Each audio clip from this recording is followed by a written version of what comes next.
Eh bien, nous voilà de retour sur le plateau pour le direct avec Stanislas Zézé. Bonjour Stanislas. Bonjour. Nous sommes très heureux de t'avoir. Tu es le PDG de Bloomfield Investment Corporation. Tu as une vision très très précise sur l'intérêt et la pertinence de développer des agences de notation. Alors, peux-tu nous expliquer comment il est absolument indispensable aujourd'hui d'améliorer la lecture du risque africain avec des agences de notation sur le continent ? Parce qu'en réalité, la perception du risque faite par les agences internationales est un peu biaisée. Biaisée parce que le message qu'elles passent est un message différent. Elles évaluent la capacité des pays africains à faire face à leurs obligations financières en devises étrangères, ce qui n'est pas nécessairement lié à la performance de leur économie. C'est lié au niveau de réserve de devises. Donc c'est quelque chose de complètement différent. Nous disons, notre notation monnaie locale va établir la qualité intrinsèque de la performance de l'économie et de la capacité des pays africains à faire face à leurs obligations financières dans leur propre monnaie. Parce que c'est deux choses complètement différentes. Pouvoir rembourser dans sa monnaie locale et pouvoir rembourser en devises étrangères sont deux choses différentes. Donc, ce qui est important aujourd'hui, c'est que l'investisseur international comprenne que la note donnée par une agence internationale ne correspond pas nécessairement à la performance de l'économie, mais plutôt à la capacité de rembourser en devises étrangères. Est-ce que les bailleurs de fonds, les investisseurs, les banquiers, les prêteurs prennent en compte l'agence de notation ou les agences de notation régionales ou sur le continent? Est-ce qu'ils intègrent ces notations-là? Absolument. Vous pouvez regarder par exemple la Côte d'Ivoire que nous avons notée en risque faible. Le marché, les agences internationales l'ont noté comme risque élevé. Elle allait sur le marché, vous avez vu le taux de souscription. Ça montre bien qu'aujourd'hui, les investisseurs veulent rentrer plus dans les détails. Ils veulent avoir la vraie histoire. Pas juste l'histoire que Standard & Poor's le dira, mais la vraie histoire. Et qui mieux que les agences qui sont sur place, qui maîtrisent l'environnement socio-politique et économique, pour donner la vraie histoire. Nous évaluons sur les mêmes standards.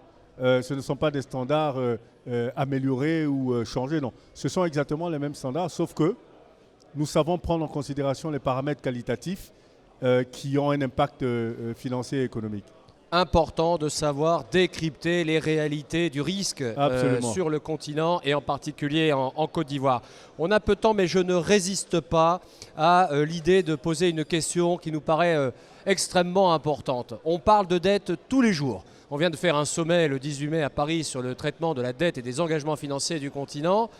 Quelle est la problématique de la dette africaine aujourd'hui? Pourquoi est-ce qu'on en parle autant? Je crois que la problématique de la dette africaine, c'est avec qui ils s'endettent. Parce qu'évidemment, quand vous regardez un pays comme la Côte d'Ivoire, 64% du stock de la dette est en devises étrangères. Donc évidemment, ça met beaucoup de pression sur ce pays en termes de remboursement. Vous regardez des pays comme le Japon qui ont une dette colossale, mais vis-à-vis des Japonais. Donc évidemment, la pression elle est moins importante. Aujourd'hui, ce que nous disons au pays, c'est qu'il faut commencer à vous désendetter en devises étrangères, vous endetter en devises locales. Mais en sachant que la dette ne devrait pas remplacer les ressources propres. Il faut mettre un accent significatif sur élargir l'assiette fiscale. Nos pays sont à 80-90% informels. Les économies sont à 90% informelles.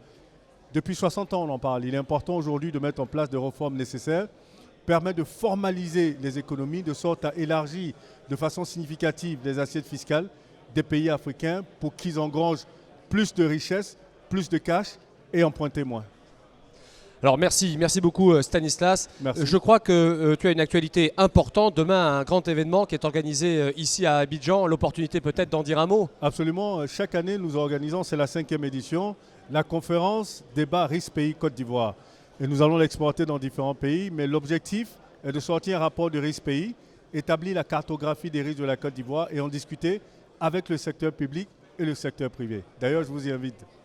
Merci et je serai présent demain à tes côtés pour ce très bel événement qui est devenu une référence dans la région. Apprendre à lire les risques du continent, intégrer ces réalités, comprendre ce que signifie cet enjeu de la dette africaine. Voilà les sujets que nous avons traités avec Stanislas Zézé, PDG de Bloomfield Investment Corporation. On retrouvera évidemment sur votre site l'ensemble des informations et des notations accessibles à tous. Merci Stanislas. Merci infiniment. Bon après-midi. Merci.